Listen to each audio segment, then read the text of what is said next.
मतलब 27 घंटे गुजर चुके हैं। ये किस रफ्तार से जांच चल रही है कि एक भी गिरफ्तारी अभी तक नहीं हुई है। अगर मुख्यमंत्री बोल रहे हैं कि सीधे सेवादार इसके लिए जिम्मेदार हैं, जिन लोगों ने आम लोगों को ढकेलना शुरू किया, जिसके बाद भगदड़ मची और उसके बाद इस तरह के हालात पैदा हो गए, सेवादारों को ही गिरफ्तार कर लेते। सिर्फ एफआईआर करके ऐसा लग रहा है कि खानापूर्ति की गई है। लेकिन घनश्याम तिवारी जी, आपके पास आते हुए मुख्यमंत्री यहां घटनास्थल पर पहुंचे हुए थे और पहुंचने के साथ ही कहा कि इस पूरे मामले में राजनीति नहीं होनी चाहिए और जो बाबा हैं उनकी फोटो किस नेता के साथ है ये भी बताने की जरूरत नहीं है। उन्होंने नाम तो नहीं लिया, लेकिन अखिलेश यादव जिन्होंने एक बार बाबा के कार्यक्रम में हिस्सेदारी की थी, उनका वो जिक्र करते हुए दिखाई दे रहे थे। सरकार के बड़े बड़े दावे बाबा की ओर से किए जाते रहे कि पानी पिलाकर आपकी बीमारी ठीक कर देंगे, इस चमत्कार से आपकी दुनिया बदल जाएगी, आपके जीवन में खुशियां आ जाएंगी।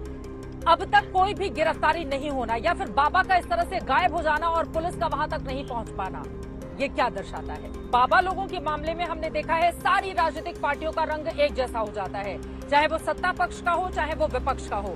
बाबा का नाम एफआईआर में नहीं है। सवाल सत्ता पक्ष से पूछा जा रहा है तो सेवादार की बात बार बार कही जा रही है। अखिलेश यादव बाबा के समागम में आते हैं, सवाल पूछा जाता है बाबा को लेकर तो उनकी ओर से चैनल को लेकर ही तमाम बातें कह दी जाती हैं। दोनों में कोई बड़ा फर्क दिखाई नहीं देता है। लेकिन मेरा आपसे सीधा सा सवाल है, 121 लोगों की जान के चले जाने के बावजूद आपने कहा ऊहापोह की स्थिति है बाबा को लेकर, उनके सेवादारों को लेकर, वो क्या स्थिति है जो सरकार को कड़े एक्शन लेने से अभी तक रोक रही है? क्योंकि अगर कोई और होता, जरा सोचे 121 मौतों का गुनहगार, तो फिर इस समय उसकी क्या स्थिति हो रही है? इस वक्त मैं मौजूद हूं उत्तर प्रदेश के हाथरस में। ये वही जगह है जहां पर कल सत्संग के दौरान ऐसी स्थिति बनी कि पूरा का पूरा हिस्सा शमशान में तब्दील हो गया। अब तक 121 लोगों की जान जा चुकी है। कई लोग अपनी जिंदगी के लिए संघर्ष कर रहे हैं। मेरे ठीक पीछे आप जो जगह देख रहे हैं, यहीं पर पंडाल सजा हुआ था। 80,000 लोगों की इजाजत ली गई थी, लेकिन यहाँ पर 2.5 लाख से ज्यादा लोगों की मौजूदगी थी, जिसके बाद ऐसी अव्यवस्था उमड़ी जिसने पूरे देश को स्तब्ध करके रख दिया। हर कोई सन्नाटे में चला गया जब एक के बाद एक लाशें गिरनी शुरू हुई और उसके बाद वो आंकड़ा जाकर 121 पर खत्म हुआ। सवाल यह है कि जिम्मेदारी और जवाबदेही इसकी कब और किस रूप में तय की जाएगी। आपको बताते चले, कुछ देर पहले मुख्यमंत्री योगी आदित्यनाथ इसी हाथरस में इस जगह पर पहुंचे, यहाँ का मुआयना किया, अधिकारियों से पूरी जानकारी उनकी ओर से ली गई। लगातार झमाझम बारिश हो रही थी, उसके बीच भी यहाँ पर मुख्यमंत्री लगातार डटे रहे, जमे रहे और उनकी ओर से एक एक जानकारी ली गई। लेकिन जब उन्होंने प्रेस कॉन्फ्रेंस की तो बाबा पर एफआईआर क्यों नहीं की गई है, इसको लेकर बहुत सारे सवाल लोगों के ज़हन में थे, लेकिन इसका जवाब नहीं मिला। क्योंकि एक तरफ सेवादारों के ऊपर पूरा का पूरा ठीकरा फोड़ने की कोशिश की गई है, तो वहीं दूसरी तरफ पुलिस प्रशासन को लेकर जो ढेरों सवाल हैं, अभी तक उसका कोई जवाब नहीं मिल पाया है। आपको बताते चले कि 2.5 लाख से ज्यादा लोगों की मौजूदगी, लेकिन संख्या में पुलिस बलों की यहाँ पर मौजूदगी बेहद कम थी, जिसने हर किसी को परेशान कर दिया। और इसी वजह से एक तरफ जो आयोजन करता है उनकी ओर से कहा जा रहा है कि पुलिस प्रशासन से पूरी मदद हमें नहीं मिली, तो वहीं दूसरी तरफ पुलिस प्रशासन की ओर से ये दावा किया गया है कि दरअसल जहां पर कार्यक्रम हो रहा था वहां पर प्रशासन के लोगों को अंदर जाने की अनुमति ही नहीं दी जा रही थी, बल्कि सेवादार खुद ही पूरे मामले को संभाल रहे थे। पक्ष विपक्ष के तमाम आरोप है, लेकिन इस पूरे मामले को लेकर राजनीति भी गरमाई हुई है। एक तरफ मुख्यमंत्री योगी आदित्यनाथ की ओर से कहा गया है कि इस पूरे मामले में राजनीति बंद होनी चाहिए, तो वहीं अखिलेश यादव की ओर से पलटवार करते हुए ये कहा गया है कि सरकार है जिम्मेदार अगर इतने लोगों की जान गई है। लेकिन बड़ा सवाल उस बाबा को लेकर जिसके आयोजन में इतनी बड़ी तादाद में लोग आए थे, वो गायब है। 27 घंटे से ज्यादा गुजर चुके हैं, लेकिन अब तक एक भी गिरफ्तारी इस पूरे मामले में नहीं हुई है। न पुलिस प्रशासन के खिलाफ किसी तरह के एक्शन की बात अब तक निकलकर सामने आई है। क्या कोई भी नहीं है जिम्मेदार इसके लिए? एफआईआर दर्ज करके खानापूर्ति की कोशिश जरूर की गई है, लेकिन 121 मौतों का कौन है गुनहगार, इस पर पर्दा अभी भी पड़ा हुआ है। न्यायिक जांच के आदेश दिए गए हैं, एसआईटी पूरे मामले की तफ्तीश कर रही है, लेकिन बहुतेरे ऐसे सवाल हैं जिसका जवाब मिलना अभी बाकी है। आज पूरे दिन भर इस मसले को लेकर देश की सियासत भी किस तरह से गरमाई रही और इस पूरे मामले में ग्राउंड जीरो पर इस हाथरस में क्या हुआ, क्योंकि बाबा की चरण धूरी लेने के चक्कर में इतना बड़ा हादसा हो गया। बार बार ये दावा प्रशासन की ओर से किया जा रहा है। आज दिन भर इस पूरे मसले पर क्या हुआ उसको बताती हुई ये रिपोर्ट देखिए, उसके बाद करेंगे चर्चा की शुरुआत।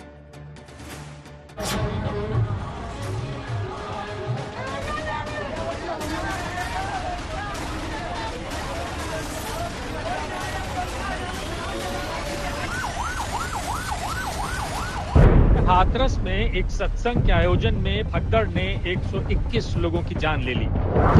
अस्पताल लाशों से पट गए, माहौल चीत्कार से गूंज उठा। मरने वालों में ज्यादातर महिलाएं और बच्चे हैं। मरने वालों में उत्तर प्रदेश के 16 जिलों से आए लोगों के अलावा मध्य प्रदेश, राजस्थान, हरियाणा के भी लोग थे। हादसे के बाद घटनास्थल के हालात बताते हैं कि हादसा कितना दर्दनाक था।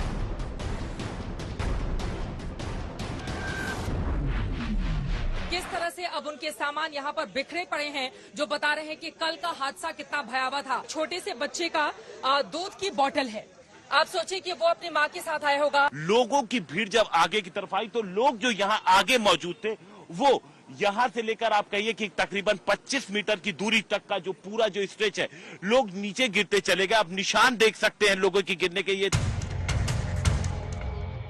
हादसा कैसे हुआ, मौके पर मौजूद लोगों की जुबानी सुनिए।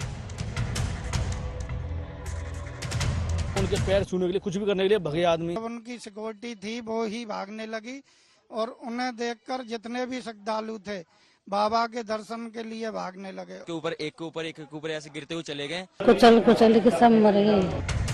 हादसा कैसे हुआ, अब ये पुलिस प्रशासन की जुबानी सुनिए। परमिशन मांगी, उससे ज्यादा लोग आए हैं। ऐसी प्रथम दृष्टया चीजें निकल के आई हैं और क्योंकि ये जांच का विषय है, इसमें एक हाई लेवल इंक्वायरी ऑर्डर कर दी गई है। चश्मदीदों से लेकर पुलिस प्रशासन तक के बयानों से पता चलता है कि एक तो भीड़ अनुमान से ज्यादा थी, ऊपर से सुरक्षा के इंतजाम कम थे। मंच से नारायण साकार हरि की चरण धूलि लेने की घोषणा हुई थी। नारायण साकार हरि को देख भक्तों की भीड़ आगे बढ़ी। सेवादारों ने भीड़ को रोक दिया। चरण धूलि लेने के लिए लोग झुके और भीड़ रौंदती चली गई। मौके पर न फायर विभाग था, न एम्बुलेंस थी, न आने जाने के अलग रास्ते थे और न भीड़ को नियंत्रण करने के लिए सेवादार।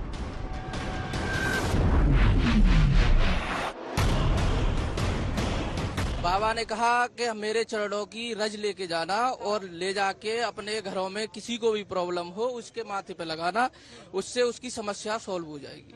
तो उसके बाद लोग उनके चरण की धूल लेने के लिए एक हादसे के बाद पहला मुकदमा हाथरस के सिकंदरा राव थाने में दर्ज हुआ।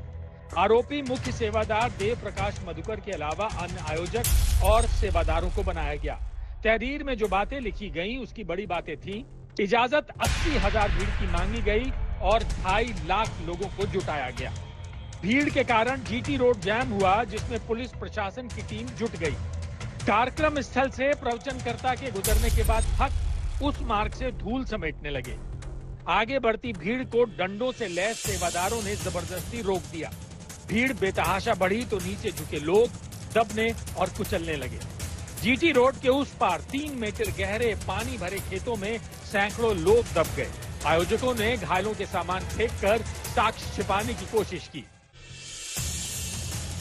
इस एफआईआर के मुताबिक आरोपी नारायण साकार हरि नहीं थे, जिन्होंने भक्तों को चरण धूलि समेटने के लिए कहा था। वैसे सूबे के मुख्यमंत्री ने कहा है कि पूरे मामले की जांच के लिए एडीजी की अध्यक्षता में एक एसआईटी बनाई गई है। साथ ही हाईकोर्ट के रिटायर्ड जज भी जांच करेंगे।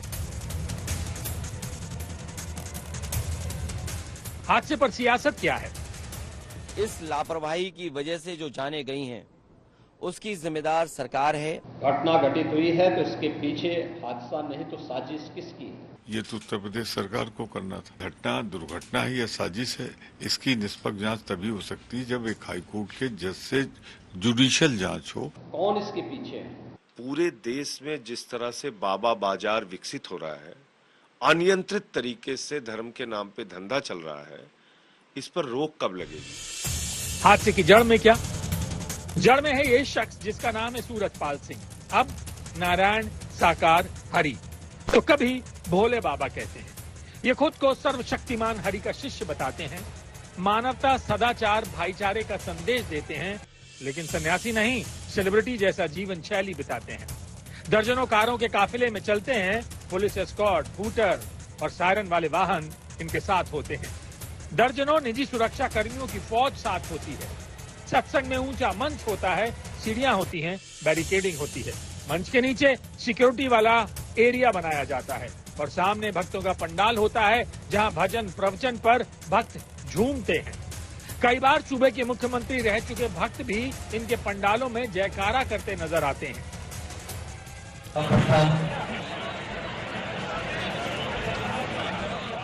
नारायण साकार हरि की संपूर्ण ब्रह्मांड में सदा सदा के लिए जय जयकार हो। साकार मां महादेवी के संपूर्ण ब्रह्मांड में सदा सदा के लिए जय जयकार हो। इनके भक्त इनके चमत्कारों से वशीभूत होते हुए चले आते हैं। किसी की कमर का दर्द ठीक हुआ तो किसी की भैंस ने दूध देना शुरू कर दिया, किसी को करंट लगने के बाद जान बच गई तो किसी को नाग ने लपेटे में लेकर छोड़ दिया। और भी कुछ हमारी समझ में आता कि इतनी देर में उसने नाग ने हमको अपने आप में लपेट लिया, नीचे से लेकर के ऊपर तक लपेट लिया। तो वो नाग इतना भयंकर खूंखार हो गया था कि हमारे चेहरे पर फन पे फन मार रहा था, वो फन पे फन मार रहा था। और हमने कहा कि नारायण साकार की संपूर्ण ब्रह्मांड में सदा सदा के लिए जय जयकार हो, जय जयकार हो, जय जयकार हो। जब हमने मूल मंत्र का उच्चारण किया और वही नाग छोड़ करके हमको और अलेर वाले खेत में भागे। ऐसे ही हथकंडों को देखते ही देखते सूरजपाल के भक्तों की तादाद बढ़ती गई। इन्हें बचपन से जानने वाले बताते हैं कि सूरजपाल के पिताजी पूजा पाठ किया करते थे। बाद में सूरजपाल पुलिस में भर्ती हुए। 1997 के आसपास नौकरी छोड़ सूरजपाल ने बाबा वाला काम शुरू किया। देखते देखते बहादुर नगर में जहां झोपड़ी हुआ करती थी वहां सूरजपाल का महल खड़ा हो गया। काम आगे बढ़ा तो मैनपुरी में 30 एकड़ का नया ठिकाना बनाया। आज उस ठिकाने की हिफाजत में उत्तर प्रदेश पुलिस की टीम लगी रहती है। लेकिन इतने बड़े हादसे के बाद सूरजपाल कहां है ये यूपी पुलिस को नहीं पता है। हाथरस से चित्रा त्रिपाठी, हिमांशु मिश्रा, श्रेया चटर्जी और मैनपुरी से संतोष कुमार के साथ आज तक ब्यूरो।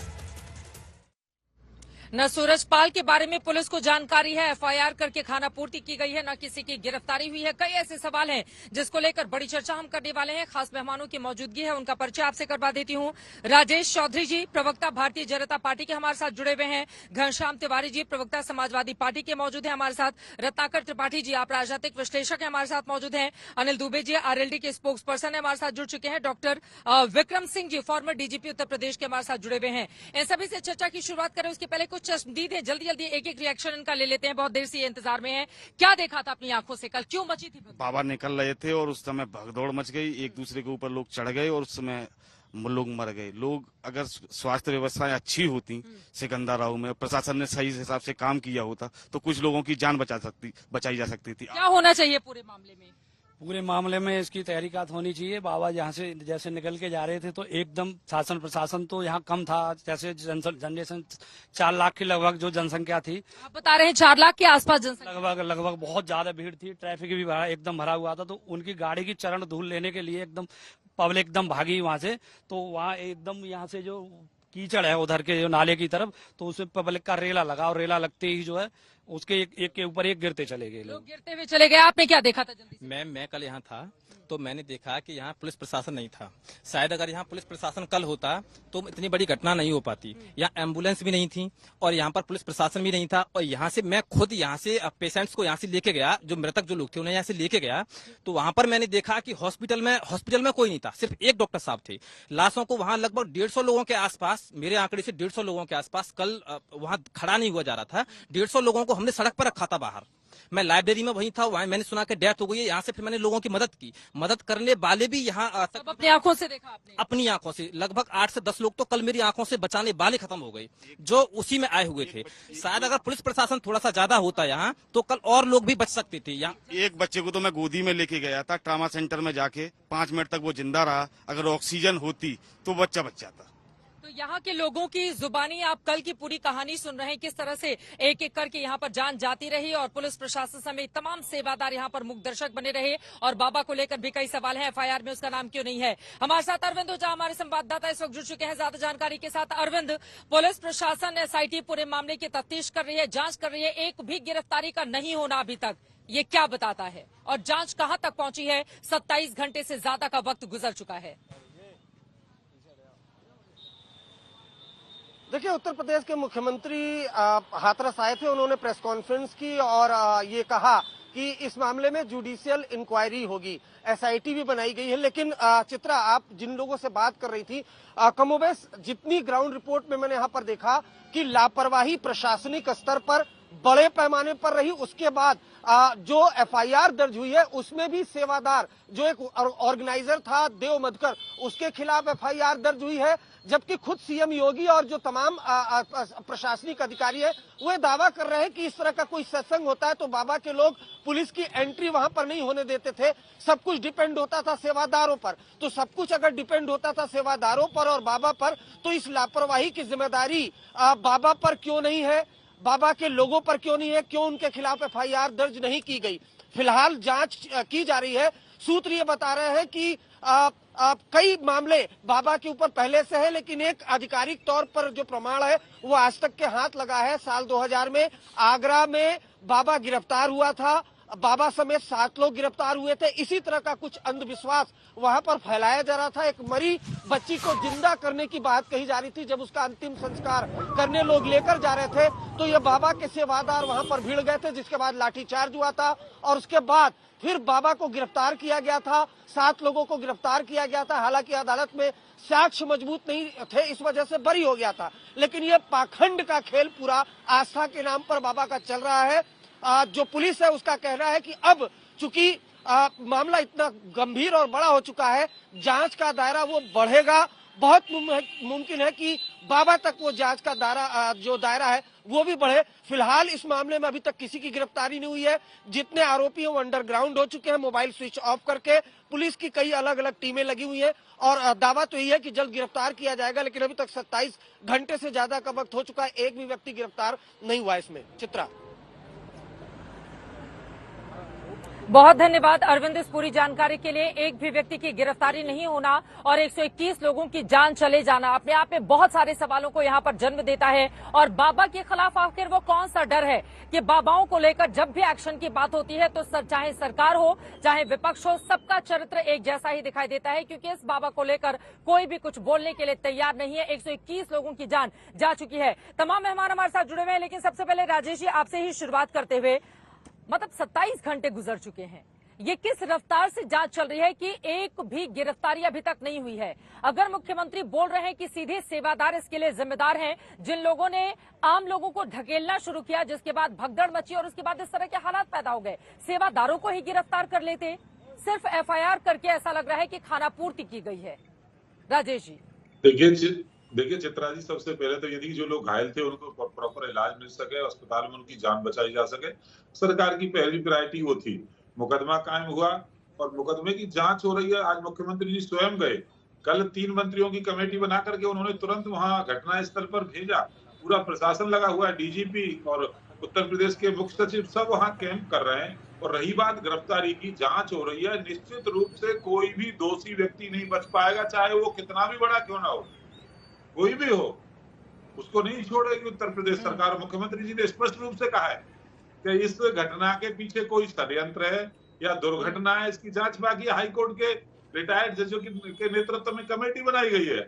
तुरंत आप देख रहे सरकार पूरी तरह से एक्शन में है।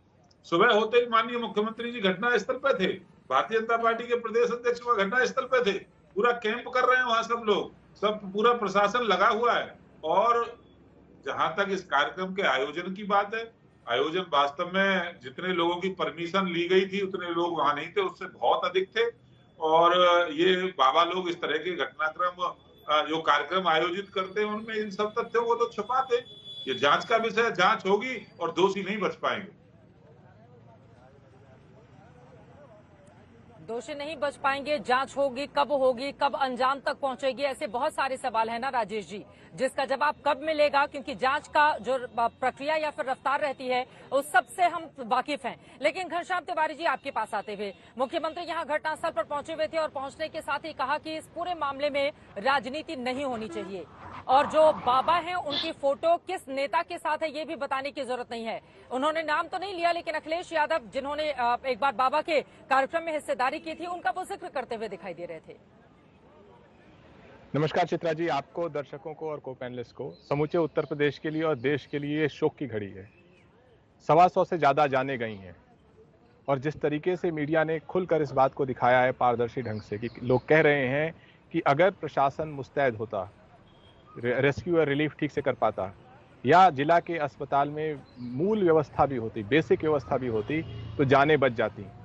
अभी जिस तरीके से भारतीय जनता पार्टी के प्रवक्ता कह रहे हैं कि भीड़ जितनी परमिशन दी गई थी उससे अधिक थी, अलग अलग टीवी चैनलों के माध्यम से और प्रेस के माध्यम से खबर आई है कि 70 से ज़्यादा वहाँ पुलिस के लोग थे। अगर 70 से ज़्यादा लोग प्रशासन के थे तो उन्हें पता चल गया होगा कि 80,000 का सैंक्शन था और 2.5 लाख के लोग कैसे आए, ये खबर होगी। उस पूरे जिले में सिर्फ एक ही आयोजन था जहाँ 2.5 लाख लोग एक भीड़ के रूप में जमा हैं। अगर इतने लोग जमा हैं तो क्या डिजास्टर रिलीफ के पैमाने के ढंग से क्या आपके पास एम्बुलेंस तैनात नहीं होनी चाहिए? क्या आपके पास रेस्क्यू मिशन रेडी नहीं होना चाहिए? क्या आपका जिला अस्पताल अलर्ट पे नहीं होना चाहिए? ये सब मूल सवाल हैं जिसके लिए कोई एक्सपर्ट की जरूरत नहीं है। जिन लोगों ने अपने परिजनों को खोया है वो ये देख करके सवाल पूछ रहे हैं। इसके जवाब में प्रदेश के मुख्यमंत्री क्या कह रहे हैं? प्रदेश के मुख्यमंत्री कह रहे हैं कोई साजिश हो सकती है। जहां पर जिम्मेदारी लेने का अवसर है वहां पर आप साजिशों का दरबार लगा रहे हैं। आप अपनी जिम्मेदारी से हटना चाह रहे हैं। आप चाहते हैं कि लोग किसी तरीके से कुछ अन्य दिशा में सोचने लगे, आपसे आपकी जिम्मेदारी का बोध न कराएं। जहां तक बाबाओं का खेल का सवाल है, स्वयं मुख्यमंत्री जी अभी आपके कार्यक्रम में बता रहे थे कि किस तरीके से ये बाबा जो है बाबा के स्वरूप में आए और इनकी फॉलोइंग बढ़ी। तो आदित्यनाथ कौन सा IIT का एग्जाम टॉप करके राजनीति में आए थे? बाबाओं के खेल की फैक्ट्री भारतीय जनता पार्टी स्वयं बनी हुई है। उसके सबसे बड़े ब्रांड एम्बेसडर आदित्यनाथ हैं, जिनको बहुत समय से टीवी पर बाबा ही कहा जाता है या योगी बाबा कहा जाता है। तो मुझे लगता है कि अगर आदित्यनाथ कहते हैं किसी बाबा को कि वो बाबा जो है उसके बैकग्राउंड की जांच होनी चाहिए, तो आप तमाम लोगों की जांच कराइए। आदित्यनाथ जी का भी बैकग्राउंड देखिए कि वो कौन सी सामाजिक सेवा करके राजनीतिक सीढ़ियां चढ़े हैं। हमारा देश आस्था का देश है, हमारा देश अध्यात्म का देश है। बहुत सारे लोग प्रवचन करते हैं, उनके साथ लोग जुड़ते हैं, लेकिन अगर परमिशन गलत दी जाए, उस पर प्रशासन मुस्तैद ना हो और अस्पताल में डॉक्टर तैनात ना हो, जाने जाती हैं, तो पहले जिम्मेदारी लीजिए, बजाय इसके कि आप राजनीतिक दोष मढ़ें, आप किसी तस्वीर का जिक्र करें या बताएं कि ये साजिश है। यहाँ पर आपके सामने जो प्रत्यक्ष दर्शक हैं, किसी ने भी नहीं कहा कि ये साजिश है, सबने कहा कि प्रशासन दोषी है। ठीक है, इस पर जवाब दे दीजिए राजेश जी, उसके बाद मैं बाकी लोगों के पास जाऊंगी। राजेश चौधरी जी, जहां तक बाबाओं पर कमेंट कर रहे थे समाजवादी पार्टी के प्रवक्ता, तो सबसे पहला फोटो तो अखिलेश यादव जी का ही आ रहा है। कैसे महिमा मंडन कर रहे हैं जैसे उनके भगवान हो वो बाबा। जिस बाबा की आलोचना कर रहे हैं, जिस धर्म की आलोचना कर रहे हैं, और समाजवादी पार्टी की ये रुचि है कि हिंदुत्व के जो लोग हों, साधु हों, सन्यासी हों, तपस्वी हों, उनका अपमान करना इनका शौक का काम है। उन्होंने तुरंत कमेंट किया योगी आदित्यनाथ जी में। योगी आदित्यनाथ जी उत्तर प्रदेश जैसे सूबे के मुख्यमंत्री हैं, उन्होंने अपना जीवन धर्म के लिए, समाज के लिए, संस्कृति के लिए समर्पित किया है। ये हमारे लिए गौरव की बात है। आप उस पर कमेंट कर रहे हैं और आप खुद ही जाएंगे, आपके नेता खुद जाकर के ऐसे महिमा मंडन कर रहे हैं जैसे भगवान का अवतार होकर के ये बाबा आया हो। तो ये इनके दोहरे चरित्र को दिखाता है। रही बात कार्यक्रम की, कार्यक्रम वास्तव में जितनी भीड़ वहां आनी चाहिए उससे अधिक आई। राजेश जी, FIR में नाम क्यों नहीं है बाबा का? क्या वो जिम्मेदार नहीं होते हैं? अगर उनके आयोजन में इतनी भारी तादाद में लोग आते हैं तो सेवादारों पर सिर्फ ठेकरा फोड़ देने से क्या चल जाएगा? क्यों नहीं जिम्मेदारी जवाबदेही तय होनी चाहिए बाबा की? क्या आप लोग भी बचने की कोशिश नहीं? ऐसा लग रहा है कि बाबाओं के नाम पर कोई भी पार्टी हो वो बहुत बच कर आगे बढ़ने की कोशिश करती है। आप तो सरकार है ना। चित्रा जी, ऐसा नहीं है कि बाबा को हमने बचा दिया है। जो जांच में दोषी होगा, अभी तो जांच फॉर्म हुई है ना, अभी तो कमेटी बनी है और हाई कोर्ट के रिटायर्ड जज के नेतृत्व में कमेटी बनाई गई है। कोई ऐसा नहीं है कि उत्तर प्रदेश की पुलिस केवल इसकी जांच कर रही हो। आप सरकार की गंभीरता देखिए ना। सरकार कल से लेकर के अब एकदम एक्टिव हो बोर्ड में, और किसी को नहीं बख्शा जाएगा। फिर मैं एक बार कह रहा हूँ, उत्तर प्रदेश के मुख्यमंत्री जी ने कहा है कि इसके पीछे क्या घटनाक्रम हुआ है, चाहे वो बाबा हो या कोई और उसके मैनेजर हो या सेवादार हो, किसी को नहीं छोड़ने वाली है सरकार। दोषियों को निश्चित रूप से सजा मिलने वाली है। मैं तो केवल समाजवादी पार्टी का कैरेक्टर बता रहा हूँ। जाकर 27 घंटे गुजर चुके हैं, एक भी गिरफ्तारी नहीं हुई है। डॉक्टर विक्रम सिंह जी, मैं सीधे आपके पास आते हुए उसके बाद अपने पॉलिटिकल मेहमानों के पास लौटूंगी। विक्रम सिंह जी, 27 घंटे से ज्यादा का वक्त गुजर चुका है, न तो कोई सेवादार सामने आया है, न ही बाबा सामने आया है। उन लोगों की ओर से कोई बयान भी नहीं दिया गया है और चमत्कार के बड़े बड़े दावे बाबा की ओर से किए जाते रहे कि पानी पिलाकर आपकी बीमारी ठीक कर देंगे, इस चमत्कार से आपकी दुनिया बदल जाएगी, आपके जीवन में खुशियां आ जाएंगी। अब तक कोई भी गिरफ्तारी नहीं होना या फिर बाबा का इस तरह से गायब हो जाना और पुलिस का वहां तक नहीं पहुंच पाना, ये क्या दर्शाता है? ये सिर्फ दर्शाता है कि हम किसी असमंजस की स्थिति में है, उहापों में। बाबा और उनके सेवादारों के ऊपर 5-5 लाख का होना चाहिए था इनाम। एसटीएफ लगा के 24 घंटे में पुरस्कार घोषित पलायित अपराधी, भूमिगत अपराधी की तरह इनको ट्रीट करना चाहिए। ये बाबा नहीं, शातिर दिमाग का अपराधी है जिसके ऊपर 5 क्रिमिनल केसेस हैं और बहुत ही जघन्य किस्म के अपराध हैं। यौन शोषण से लेकर के बच्ची को जिंदा करना, कानपुर में जमीन को कब्जा करना नाजायज तरीके से, और इसके अलावा कोविड काल में भी समागम करके लोगों में दुर्व्यवस्था फैलाना। ऐसे व्यक्ति के ऊपर किसी प्रकार की उदारता नहीं है। मेरा ये परामर्श होगा कि 5 लाख का इनाम करके 24 घंटे में इनको करें दस्तयाब। जांच तो होती ही रहती है, लेकिन जांच के जो शुरुआत होती है संग बुनियाद, वो कम से कम दिखाए कि हम गंभीर हैं इनको गिरफ्तार करने में। ऐसा तो नहीं है कि इस जांच की आड़ में हम बाबा और उनके सेवादार, एक तो एफआईआर में बाबा का नाम नहीं, क्यों नहीं? सेवादार हमारे थे या विद्वान पैलेस के थे? सेवादार इसी तथाकथित बाबा के थे। इसलिए बाबा, सेवादार सब पुरस्कार घोषित अपराधी हो जाने चाहिए। इनके पीछे डेडिकेटेड टीम लगनी चाहिए।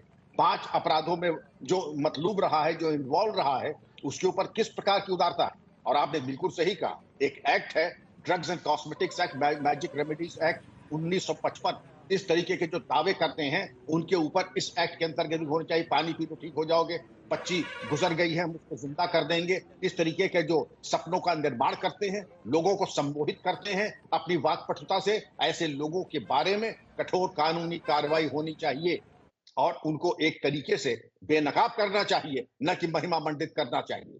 चित्रा जी, एक और सवाल जिसका जवाब मैं आपसे चाहूंगी, उसके बाद बाकी लोगों के पास जाऊंगी, क्योंकि बाबा लोगों के मामले में हमने देखा है सारी राजनीतिक पार्टियों का रंग एक जैसा हो जाता है, चाहे वो सत्ता पक्ष का हो चाहे वो विपक्ष का हो। बाबा का नाम एफआईआर में नहीं है। सवाल सत्ता पक्ष से पूछा जा रहा है तो सेवादार की बात बार बार कही जा रही है। अखिलेश यादव बाबा के समागम में आते हैं, सवाल पूछा जाता है बाबा को लेकर तो उनकी ओर से चावल को लेकर ही तमाम बातें कह दी जाती हैं। दोनों में कोई बड़ा फर्क दिखाई नहीं देता है। लेकिन मेरा आपसे सीधा सा सवाल है, 121 लोगों की जान के चले जाने के बावजूद आपने कहा ऊहापोह की स्थिति है बाबा को लेकर, उनके सेवादारों को लेकर, वो क्या स्थिति है जो सरकार को कड़े एक्शन लेने से अभी तक रोक रही है? क्योंकि अगर कोई और होता, जरा सोचे 121 मौतों का गुनहगार, तो फिर इस समय उसकी क्या स्थिति हो रही होती? चित्रा जी, 121 नहीं 127 मौतों का आंकड़ा हो चुका है। और ये मान के चलिए कि हंटर की चोट न सिर्फ सुनाई पड़नी चाहिए, दिखाई पड़नी चाहिए। और इनके ऊपर अगर पुरस्कार अब तक घोषित नहीं हुआ, एफआईआर में नाम नहीं आया, इससे साफ दिखाई पड़ता है कहीं पे निगाहें और कहीं पे निशाना। ये एक, मैं राजनीति से मेरा कोई वास्ता नहीं, मैं सबको प्रणाम करता हूं, मेरा विषय भी नहीं है, लेकिन कानून ये कहता है कि ऐसे इस तरीके के छद्मवेशी जो समाज के दुश्मन है, स्लो पॉइजन करते हैं, उनके ऊपर कानूनी कार्रवाई प्राथमिकता के आधार पर होनी चाहिए। यहाँ प्राथमिकता तो चित्रा जी छोड़ दीजिए, यहाँ तो लगता है कि मामला खलतमल किया जा रहा है, और खलतमल अगर किया तो ये और ज्यादा ये कॉम्प्लिकेट होगा। बेहतर ये होगा इन सब के ऊपर बाबा और सेवादार के ऊपर कार्रवाई हो और डीएम एसपी हाथरस के ऊपर कार्रवाई। ये कोई बहुत बड़ी चीज है, जांच जब होगी तब होगी, जब रिपोर्ट आएगी तब आएगी। लेकिन जो हैरानी इस बात की है कि अभी तक न कोई सेवादार सामने आया है, न बाबा सामने आया है, उनके बारे में कोई जानकारी, और 121 मौतों के होने के बावजूद अभी तक उन लोगों की ओर से दुख भी नहीं जाहिर किया गया है, क्योंकि उनका ये समागम था, उनका ये कार्यक्रम था। लेकिन उसके बावजूद आप अपनी पीड़ा व्यक्त नहीं करते हो उन परिवारों को लेकर जिनको आप मानवता का पाठ पढ़ाने के लिए यहाँ पर 2.5 लाख की तादाद में इकट्ठा किए गए थे। एक और सवाल का जवाब, उसके बाद मैं रत्नाकर जी आपके पास आ रही हूँ। मेरा ये सवाल है विक्रम सिंह जी आपसे, पुलिस प्रशासन की चूक कितनी बड़ी यहाँ पर निकलकर सामने आई है? क्योंकि 2.5 लाख लोग यहाँ पर थे और बार बार अलग अलग आंकड़े आ रहे हैं, जिनमें से कोई 40 बता रहा है, कोई 70 बता रहा है, लेकिन इसी के बीच यहाँ पर पुलिस वालों की मौजूदगी थी और प्रशासन के लोगों को भीतर भी सेवादार नहीं जाने दिए। तो यहाँ पर कितनी बड़ी चूक पुलिस और प्रशासन के नजरिए से आपको दिखाई देती है? क्रिमिनल नेग्लिजेंस, भयावह चूक। इसमें रूल बुक का एक एक अंश तार तार किया गया। हर जिले में आंतरिक सुरक्षा योजना है और इंटरनल सिक्योरिटी स्कीम है। उसको अगर आप पढ़ लेते एक बार तो आप, ये 2.5 लाख की भीड़ अकस्मात तो आई नहीं है। इसमें कम से कम 6-7 घंटे लगते हैं। नेशनल हाईवे के बगल में आपका समागम स्थल है, वहां ट्रैफिक जाम हुआ, लोगों ने शिकायत की कि ट्रैफिक जाम हो गया है, लेकिन फिर भी इन्होंने कोई कार्रवाई नहीं की, रीइंफोर्समेंट्स नहीं भेजे। जो रेस्क्यू ऑपरेशंस होने चाहिए थे उसके एग्जिट और एंट्री रूट्स को चिन्हित नहीं किया, अस्पतालों को तैयार नहीं किया, इमरजेंसी मेडिकल इंटरवेंशन की व्यवस्था नहीं की।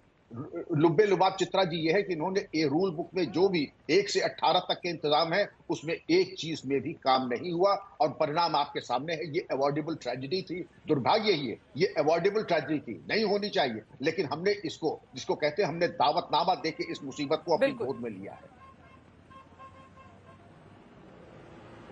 और यही अपने आप में सबसे ज्यादा दुर्भाग्य इस देश के सामने पैदा करता है। रत्नाकर त्रिपाठी जी, अब आपके पास आते हुए देखिए, जब भी बाबा लोगों का कार्यक्रम होता है उनकी ओर से सरकार को आश्वासन दिया जाता है कि भैया हम इतने लोगों को बुलाएंगे, हमारे तमाम सेवादार हैं, और कोई 1-2 साल से नहीं सालों से वो इस तरह के कार्यक्रम लगातार बाबा करते हुए चले आ रहे थे। लेकिन यहाँ पर उनकी ओर से गलत आंकड़े पुलिस प्रशासन को दिए गए, जिसके बाद चूक का पूरा मामला। लेकिन अब न्यायिक जांच के आदेश दे दिए गए हैं, खुद मुख्यमंत्री ने इस बात की जानकारी दी, एसआईटी पूरे मामले की जांच कर रही है। तो क्या इतना काफी नहीं है रत्नाकर जी? मुख्यमंत्री ने कहा है कि इस गंभीर और संवेदनशील मामले में राजनीति बंद होनी चाहिए। मैं सबसे पहले चित्रा जी जिनके घर की क्षति हुई है, जो मृतक हैं, उनके प्रति भावभीनी श्रद्धांजलि अर्पित करता हूं और आपके चैनल के सभी दर्शकों से ये अपील करता हूं कि ये भोले बाबा नहीं है, ये भाले बाबा है। इस तरह के बाबाओं से खुद दूर रहें, दूसरों को दूर रखें, ताकि किसी के घर का चिराग न बुझे। और तीसरी चीज, मैं माननीय जो डीजीपी साहब हैं उनको मैं इस बात के लिए सलाम करता हूं कि इनकी बेबाकी जो थी वो नौकरी के पहले भी और नौकरी के बाद भी सलामत है। नहीं चित्रा जी, ये एकदम भी आप जो कह रहे हैं ना, ये सफिशिएंट नहीं है। इसलिए ये सफिशिएंट नहीं है कि प्रशासन की नियुक्ति, जब आप राजनीति कहते हैं, जब योगी जी ने कहा राजनीति तो उन्होंने राजनीति घुसेड़ दी। राजनीतिक अपॉइंटमेंट होते हैं प्रशासन। मैं आपके बयान और आपके अरविंद ओझा जी और एक आदमी के बयान के बीच की निकालता हूं, जो आपकी पत्रकारिता है। आपके जो पहले पत्रकार थे उन्होंने कहा था कि पुलिस का हूटर और पुलिस का एस्कॉर्ट चलता है। आप मुझे बताइए, पुलिस एक बड़ी खबर आ रही है, उसके बाद रत्नाकर जी आप अपनी बात को आगे बढ़ाइएगा। बड़ी खबर इस वक्त की ये है, महिला आयोग की अध्यक्ष रेखा शर्मा इस वक्त हाथरस पहुंची हैं और वहां पर वो और ज्यादा पुलिस प्रशासन से जानकारी ले रही हैं। इन सब के बीच अलग अलग देशों से लगातार संदेश सामने आ रहे हैं। आपको बताते चले, एक तरफ पुतिन ने शोक जाहिर किया है 121 लोगों की, जिस तरह से जान गई है। फिलहाल बड़ी खबर, बड़ी जानकारी इस वक्त की आप तक पहुंचा रहे हैं। रेखा शर्मा हाथरस पहुंची हैं, राष्ट्रीय महिला आयोग की अध्यक्ष हैं, और वो और ज्यादा जानकारी, क्योंकि यहाँ पर बड़ी तादाद में महिला और बच्चे उनकी जान गई है। जो 121 लोग हैं उनमें 4 अलग अलग राज्यों के, 16 उत्तर प्रदेश के जिलों के 121 कुल लोग थे, जिनमें ज्यादातर महिला और बच्चे हैं। उनके बारे में और ज्यादा जानकारी लेने के लिए राष्ट्रीय महिला आयोग की अध्यक्ष हाथरस पहुंची हुई हैं और यकीनन अपने आप में बहुत जरूरी हो जाता है कि पूरे मामले में गंभीरता से जांच आगे बढ़े और तत्काल कोई ऐसी कार्रवाई हो कि ऐसी स्थिति ना पनपे, जैसा कि हाथरस में बीते 24 घंटों के भीतर लगातार हम देखते हुए चले आ रहे हैं। रत्नाकर जी अपनी बात को पूरी कीजिए, उसके बाद बाकी मेहमानों के पास जाऊंगी। रत्नाकर जी, तो फिर बचाने वाले कौन मरे? आप कह रहे हो बचाने वाली महिलाएं थी, महिलाएं भी थे, पुरुष भी थे, जो लोग आगे आ रहे थे ना, वो लोग दब रहे थे। आप कहानी बताओ जो सच हो। सच है ये कहानी। ये महिला बचाने वाले भी मरे तो पुरुष बचा रहे होंगे ना? पुरुष भी बचा रहे थे, तो वो तो नहीं मरे ना? वो नहीं मर। हाँ, फिर ऐसे नहीं बोलो, सच्ची बात बोलो। मतलब मीडिया को देखकर वो ज्यादा बड़ी चीज बढ़ा के मत बोलो बात को।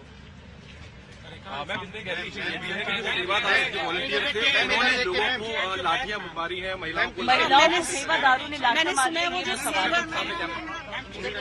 सेवक है, मैंने सुना है उन्होंने ही ये सारा गड़बड़ किया।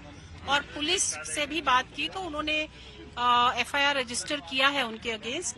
मैंने कहा है कि वो जो भी गुरु था उसके अगेंस्ट भी एफआईआर होना जरूरी है, क्योंकि वही एक गलत काम कर रहा था। फोटो नहीं खिंचाता था ताकि सामने ना आ पाए, कोई एविडेंस ना आ पाए, लोगों के ये रखवा लेता था फोन्स वगैरह। तो जरूर कोई ना कोई गलत बात का है इस सारे उसमें। क्या कोई सोची समझी स्कीम थी या क्या है, वो पुलिस इन्वेस्टिगेशन में निकालेगी।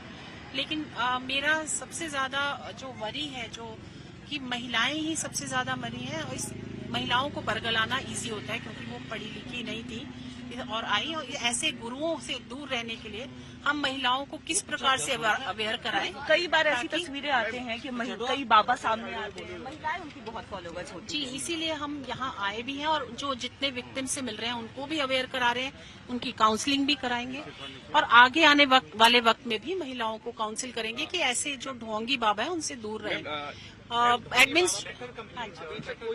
एडमिनिस्ट्रेशन से भी हम अभी क्या कार्रवाई हुई है उसका हमने पूरा रिपोर्ट मांगी है। आगे आने वाले समय में भी जो भी इन्होंने एक टीम बनाई है उनसे जो भी कार्रवाई करेंगे उसकी पूरी कार्रवाई हम पूछेंगे। कह रहे हैं कि नाम नहीं है, 2 लाख के आसपास श्रद्धालु जमा हो गए थे, तो मंजूरी किसी न किसी ने दी होगी? किसी ने मंजूरी नहीं दी थी, नहीं ये मंजूरी किसी ने नहीं दी थी। 80,000 की इन्होंने मंजूरी मांगी थी, लेकिन क्योंकि कोई वीडियो नहीं करने देते थे, इनके कोई फोटो नहीं खींचने देते थे, तो एडमिनिस्ट्रेशन के पास भी फोटो नहीं है कि कितने लोग थे। वो भगदड़ के टाइम के वीडियो है जिसमें नहीं पता चल रहा कि कितने लोग हैं, लेकिन उस टाइम कितने लोग थे किसी के पास प्रूफ फिगर नहीं है, क्योंकि कोई फोटो या जैसे पुलिस वाली भी जो मुझे मिले वो फोटो खींचने के लिए आए तो उसके फोटो उनके लोगों ने छीन लिया, फोटो नहीं खींचने दिया, तो इसलिए किसी के पास वो नंबर नहीं है कि कितने लोग मौजूद हैं। FIR में अभी भी बाबा का नाम हम इसीलिए आए हैं मैम, FIR में बाबा का नाम मैंने यही बात की है कि उसका नाम वो कह रहे हैं कि हम लोग जो ये चल रही है कार्रवाई जो उसमें उसका नाम आएगा तो हम उसको उसमें डालेंगे, FIR में नाम डालेंगे। मैम, SDM की रिपोर्ट बहुत क्लियरली स्टेट करती है कि 80,000 की जगह 2.5 लाख लोग यहाँ पे इकट्ठा हो गए थे। So do you think that the administration could have actually preempted and improved the situation? I talked to administration about this only, and I told them that you should have intervened. But their reply was, since there was no picture that there were 2 lakh people, now people are saying after this happened. But before that they were not allowing. So that means there was no law and order here.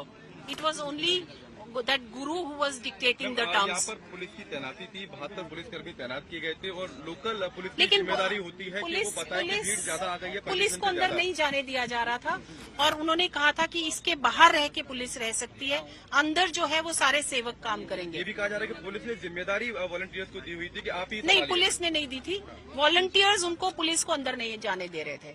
और ऐसे में जहाँ धर्म की बात होती है वहाँ पुलिस भी कुछ नहीं कर पाती है। बड़े नेताओं के फोटोज आ रहे हैं बाबा के साथ जो कुछ न कुछ इशारा भी कर रहे हैं, कितना बड़ा साम्राज्य था। देखिए ये फोटो मैंने अभी तक देखी नहीं है, लेकिन हाँ ऐसे सुनने में आया है कि कुछ लीडर्स की फोटो है। अब ये जो कमेटी जो इसके ऊपर इन्वेस्टिगेट कर रही है ये सारे क्वेश्चन भी करेंगे और उन लीडर्स से भी बातचीत करनी चाहिए। मैम, आप NCW के लेवल पर कुछ कॉन्स्टिट्यूट कर रहे हैं कमेटी, कौन मेंबर? मैं तो खुद ही आई हूँ फैक्ट फाइंड करने के लिए और मैं खुद ही बात कर रही हूँ सारे एडमिनिस्ट्रेशन से। अगर एडमिनिस्ट्रेशन की रिपोर्ट मुझे लगता है कि कहीं ना कहीं कुछ चूक रहा है तो हम अपनी फैक्ट फाइंडिंग कॉम्पनसेशन 2 लाख और बहुत दुख की बात है कि महिलाएं भी आगे आके बात नहीं कर रहा। NCW अध्यक्ष रेखा शर्मा को आप सुन रहे थे। बाबा के खिलाफ FIR की मांग इनकी ओर से की गई है क्योंकि जो FIR हुई है उसमें बाबा का नाम नहीं है। इसी वजह से जब इन्होंने स्थानीय पुलिस से जानकारी ली उसके अलावा तमाम बातों का जिक्र करती हुई, चूंकि महिलाएं ज्यादा तादाद में उनकी मौत हुई है तो उनको जागरूक करने की बात करती हुई कि इस तरह के फर्जी बाबाओं के चक्कर में वो कतई नहीं आए, क्योंकि उनके परिवार के भीतर इस वक्त क्या गुजर रही होगी वो महिलाएं ही समझ सकती हैं, जिन्होंने या अपना सुहाग खोया है या अपने बच्चों को खोया है या बड़ी तादाद में महिलाएं जो मारी गई हैं। लेकिन बाबा के खिलाफ FIR होनी चाहिए। रेखा शर्मा को आप सुन रहे थे। अब बाबा के खिलाफ क्या FIR होगी, क्या बाबा पकड़ा जाएगा, सीधे तौर पर उसकी जिम्मेदारी जवाबदेही तय क्यों नहीं की जा रही? सवाल बड़ा यह है। वो अपने कार्यक्रम के वीडियोस तक बनाने नहीं देता था। मेरी खुद कई लोगों से बातचीत हुई जिन्होंने बताया कि जब वो वीडियो शूट कर रहे थे तो फिर सेवादार ने आकर उनका मोबाइल छीनने की कोशिश की। तो आखिर इस तरह की हरकतों को क्यों अंजाम देते थे बाबा, जब इतनी बड़ी तादाद में लोगों को बुलाकर यहाँ पर सत्संग का कार्यक्रम वो चला रहे हैं और वो चाहते थे कि उनकी बातें, मानवता का संदेश ज्यादा लोगों तक पहुंचे, तो फिर वीडियो को लेकर डर किस बात का था? सीधे अनिल दुबे जी आपके पास आते हुए, तो रेखा शर्मा भी बोल रही है FIR होनी चाहिए, क्यों नहीं हो रही है FIR बाबा के खिलाफ? चित्रा जी, ये नहीं, जो भी आयोजक हैं उनके खिलाफ FIR होनी चाहिए, चाहे वो बाबा हो या उनके अन्य सेवादार हो। FIR तो होनी ही चाहिए और जो भी दोषी हो, मैं समझता हूं कि हमारी पार्टी इस मामले को गंभीरता से ले रही है। हमारी पार्टी के राष्ट्रीय अध्यक्ष ने, हमारे उत्तर प्रदेश में मंत्री अनिल कुमार जी, हमारे विधायक, हमारे एमएलसी सब वहां गए हुए हैं। तथ्यों को देखा जा रहा है और जो भी जायज बात होगी उसको सरकार के सामने, उत्तर प्रदेश के मुख्यमंत्री के सामने हम लोग भी रखेंगे। और मुख्यमंत्री जी स्वयं संवेदनशील हैं और मैं समझता हूं कोई भी दोषी इसमें बचेगा नहीं। आज अभी जरूरत है, इस पर राजनीति करने की जरूरत नहीं है चित्रा जी। ये विषय है कि पहले घायलों को कैसे लाभ, उनको स्वास्थ्य लाभ कैसे हो, कैसे लोगों को सहायता मिले, विषय इस बात का है। लेकिन जो दोषी है, दोषी मैं समझता हूं, मैं तो बगैर किसी उसके कहता हूं कि वहां का प्रशासन दोषी है कि कैसे उन्होंने इतनी बड़ी भीड़ अगर वहां इकट्ठा हो रही थी तो उनको अंदाजा कैसे नहीं लगा। 80,000 की परमिशन मांगी गई और वहां इतने ज्यादा लोग लग गए। एक रैली होती है, सभा होती है तो पुलिस प्रशासन उसमें पूरी तैयारी करता है और इस सत्संग में क्यों पुलिस प्रशासन ने नहीं तैयारी की, ये जांच का विषय है। और जो भी दोषी प्रशासन के लोग हों उनको दंडित किया जाना चाहिए। उन्होंने क्यों ऐसे, अभी वैष्णो देवी में पिछले समय में हादसा हुआ था, पिछले वर्षों में दतिया में हादसा हुआ था। पल्ला नहीं झाड़ सकते ना। अस्पताल में ऑक्सीजन नहीं है, अस्पताल में बेड नहीं है, वहां पर डॉक्टर्स की मौजूदगी नहीं है। एक जगह कहीं कमी हो तो फिर आदमी गिनाए। हर जगह यहाँ पर कमी नजर आती है और उसके बाद अंत क्या होता है, पॉलिटिक्स पर एक दूसरे पर टोपी ट्रांसफर कौन करेगा बताइए। आप लोग सरकार में हैं, आप बोलिए कि करें कार्रवाई पुलिस प्रशासन के खिलाफ। अस्पताल में ये स्थिति क्यों थी, इसके लिए विपक्ष तो जवाबदेह नहीं है ना। नहीं, विपक्ष जवाबदेह नहीं है, लेकिन राजनीतिक दलों को, विपक्ष को भी तो चाहिए कि वो राजनीति करना बंद करें। वहां जो पीड़ित है पहले उनको जरूरत है कि उनको मदद पहुंचाई जाए, पीड़ितों की मदद पहुंचे। आप राजनीति कर रहे हो, इसमें कहीं सरकार थोड़ा है। वहां पे जो जिला प्रशासन है वो इसके लिए जिम्मेदार है। कितनी बड़ी भीड़ हुई, अभी रेखा शर्मा जी को मैं सुन रहा था, वो कह रही थी कि वहां पे पुलिस वालों को वीडियो नहीं बनाने दिया जा रहा था। अरे भाई, हमारे प्रदेश में आयोजन हो रहा है, आपके जिले में आयोजन हो रहा है, अगर पुलिस प्रशासन ने उनका वीडियो नहीं बना सकता, उनकी फोटो नहीं खींच सकता, तो आपने उनको परमिशन कैसे दे दी? आपके प्रदेश में आयोजन हो रहा है, ये बात भी हम लोग माननीय मुख्यमंत्री जी से कहेंगे कि भाई इस तरह के आयोजन को इनके जिला प्रशासन के लोगों ने इतनी लापरवाही कर दी। ठीक है, घनश्याम तिवारी जी, जल्दी से कार्यक्रम के आखिरी हिस्से में हम हैं। घनश्याम तिवारी जी, एनसीडब्ल्यू अध्यक्ष ने मांग की है बाबा के खिलाफ एफआईआर हो। क्या समाजवादी पार्टी भी मांग करेगी कि बाबा के खिलाफ एफआईआर दर्ज होनी चाहिए? देखिए, जैसा आपने कार्यक्रम में कहा कि ये कहा गया मंच से कि बाबा के चरणों की धूली ली जाए या उनकी गाड़ी की धूली ली जाए, ये कहना ही भगदड़ का आह्वान है। और मंच से कहा गया, और ये कहना कि हमारे पास फोटो वीडियो नहीं है। 70 के आसपास पुलिसकर्मी हैं या 40 हैं, जिसने जो भी कहा हो, आपके पास ये जानकारी तो होगी कि मंच से क्या कहा गया और कितने लोग वहां पर थे। तो सरासर यहाँ पर सरकार स्वतंत्र है, जिसके ऊपर एफआईआर करना चाहे करे, लेकिन सरकार को अपनी जिम्मेदारी लेनी चाहिए। ये कहना कि यहाँ साजिश है, अभी तक किसी ने नहीं कहा है। आप प्रत्यक्ष दर्शकों से बात कर रहे हैं, दृष्टाओं से बात कर रहे हैं, किसी ने साजिश नहीं कहा है। सबने कहा जिसके ऊपर क्या होता है, सीधे बोलिए बाबा के खिलाफ एफआईआर होनी चाहिए। हम लोग बोल रहे हैं, एनसीडब्ल्यू अध्यक्ष बोल रही है, बाबा को बचाने की कोशिश क्यों की जा रही है? सरकार से मांग कीजिए बाबा के खिलाफ एफआईआर दर्ज हो। अगर 121 लोग मारे गए हैं तो इसमें नाम लेने में क्या हर्ज है? उत्तर प्रदेश में बाबा की ही सरकार है, तो उसमें बाबा वर्सेस बाबा मैं नहीं करना चाहता। मैं सिर्फ इतना कह रहा हूं कि जो उत्तर प्रदेश के मुख्यमंत्री ने कहा है साजिश की बात, अगर ये सामने आता है कि बाबा ने साजिश की है, बाबा के ऊपर एफआईआर कीजिए। अगर ये सामने आता है कि बाबा की गलती है, उनके ऊपर एफआईआर कीजिए। सेवादारों के आपको एफआईआर करनी है, आप जिम्मेदारी लीजिए, कीजिए। यहाँ पर ठीक है, वक्त हमें इतने की इजाजत देता है। आप तमाम मेहमानों का बहुत धन्यवाद हमारे साथ चर्चा का हिस्सा बनने के लिए। कुल मिलाकर हाथरस की ये जो चित्कार है, इसकी आवाज इतनी जल्दी थमेगी नहीं, क्योंकि 121 लोगों की जान गई है। और सबसे बड़ा सवाल यह है कि बाबा के खिलाफ अब तक एफआईआर क्यों नहीं की गई, बाबा कहां है, पुलिस प्रशासन को इसकी जानकारी क्यों नहीं है और अभी तक एक भी गिरफ्तारी का नहीं होना। अगर बार बार सेवादारों के नाम सामने आ रहे हैं कि उनके उकसावे पर भीड़ यहां पर भगदड़ का शिकार हुई और उसके बाद लोगों की जान गई, तो एक भी सेवादार की गिरफ्तारी अब तक क्यों नहीं हुई है? कई ऐसे सवाल हैं जिसको लगातार पूछता रहेगा आज तक। इसी के साथ दंगल में हाथरस से अभी के लिए बस इतना ही। देश और दुनिया की तमाम खबरों के लिए आप देखते रहिए आज तक।